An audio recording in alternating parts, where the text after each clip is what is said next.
Hi guys, for today's video ay magpapalit tayo ng battery ng remote natin, no, sa ating motor na Suzuki GSX R150. Ayan, sa bandang right side ng ating remote meron dyan parang butas. Then yung i-open ng dahan-dahan. Ayan, makikita nyo ang loob ng remote. Tapos yung isa na yan, yung battery bilog na yan, kukunin natin gamit ng coins. Pero kung mahaba naman yung mga kukun nyo, pwede nyo gamitin para makuha yung battery at mapalitan. Katulad yan, dandaan nyo lang iangat patas. Yun, ang stock ng battery ng remote ay Panasonic yung brand. Papalitan natin ng Energizer, same brand lang din, no, CR2032 na battery. Yan yung ipapalit natin at yan ang gusto kong brand ng battery ipalit sa ating remote.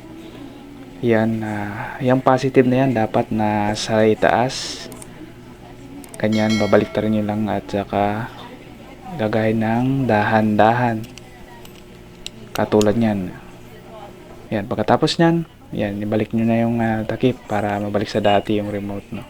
Ganun lang kadali mga paps. Sana may natutunan lalo sa mga bago dyan, ano. Salamat sa inyong panonood.